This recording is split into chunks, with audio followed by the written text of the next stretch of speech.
Yo, I'm Jordan, and you're watching Jordan on the Daily, the channel where I give my opinions and thoughts on anime and Korean dramas that you didn't ask for, need, or want. But hey, I'm doing it anyway. This is the internet, the place where you go to discuss things family and friends just don't give a damn about. This January, we're discussing Dr. Stone Season 1. We're already on episode 6, Two Nations of a Stone World. Episode 6 starts back in a flashback when Cinco first woke up and went from shiny monkey to human. Since the writers still haven't shown Cinco since he took the blow to the head from Tsukasa and Taijun and Yasuria used the miracle water and his DNA restored itself, I believe he's still in a comatose state and needs a chance to recover. I knew it, I knew it, I knew it. There was no way Taijun went from being on his back to face first in the dead.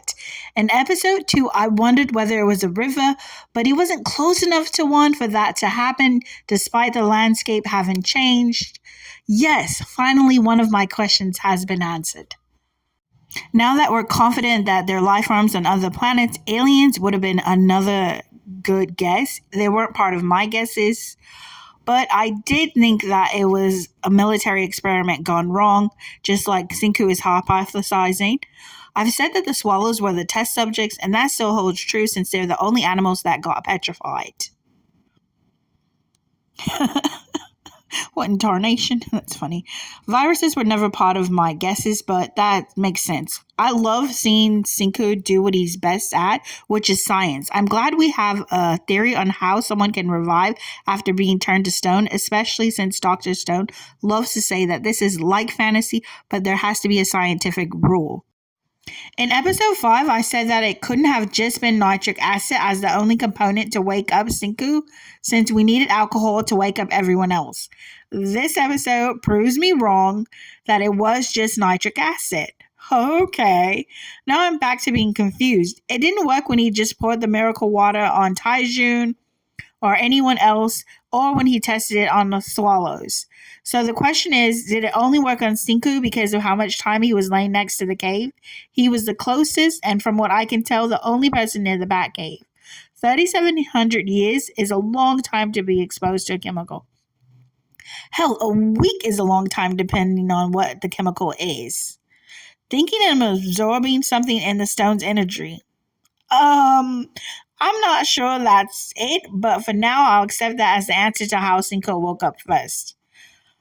Ew, I've mentioned that I wanted to know how he got E equals MC square on his shirt, and to know that his dry blood is a lack, but it works.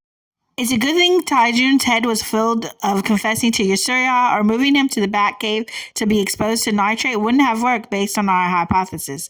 That makes me wonder if Yasuria or Sukasa or anyone else were also thinking, I mean, it doesn't matter since we added the alcohol, but I'm just curious.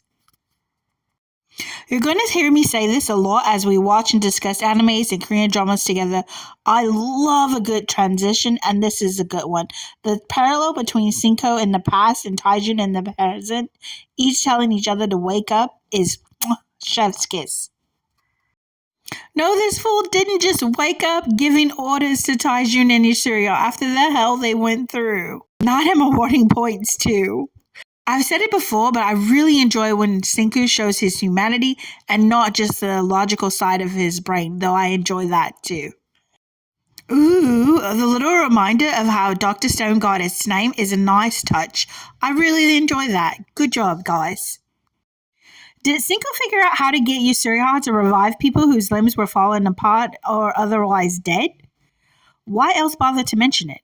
I'm sure it'll be important. These writers are really good at weaving in minor details and making it a part of a larger story, which I appreciate as someone who never tends to read the mangas the animes are based on. I'm an anime fan and I read regular books, but I do plan to get into light novels since those have less pictures and words.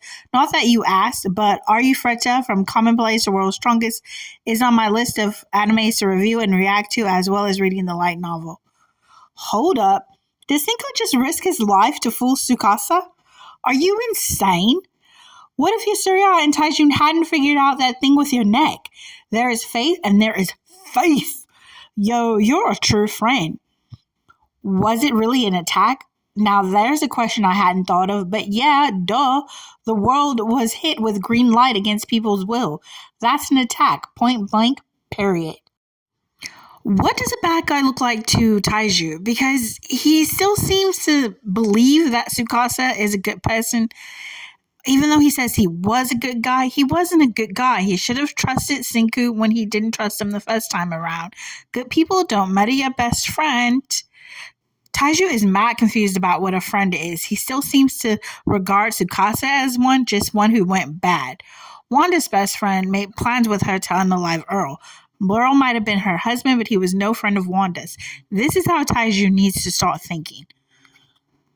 It's the blonde again from some unknown place. Seriously, how is she blonde with blue eyes? They are still in Japan, and with everyone turned to stone, how can this chickadee exist? I'm ready to find out who our mystery girl is. Now, please. She would bump into Tsukasa literally a few minutes after Senku hoped she didn't. Okay, so our mystery girl isn't sounding like she knows how the world works. So, was there a piece of land that didn't get petrified? But again, it was the whole earth, so how? She's calling Senku a sorcerer, which is an interesting choice of words. Why would she consider him some kind of a warlock, witch, a sorcerer? She was saying that based on the gunpowder-like explosion, but I'm getting a little confused, so I need a little bit more information about her. Oh man, this is episode 6. We literally just revived Yasuria not too long ago. Senku just came back from the dead. I know we're trying to build an army against Tsukasa, but it seems like a bad move to separate the three so soon. I enjoyed Senku when he was solo and dealing with the monkeys, but being around his friends add more layers to Senku as he interacts with them. Please don't tell me we're abandoning our friends to have a side story with this chick. I was curious about her, but I don't want to trade Yasuria and Taijun to learn more about her.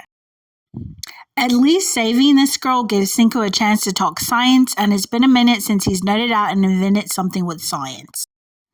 I love that Senku looks surprised at our mystery girl's words, since he said it before that science is just a name for the study, pain in the arse effort that goes behind finding a solution to problems. His current problem is trying to get this girl from under the tree, and yeah, it's taking him step by step to accomplish his goal of her freedom.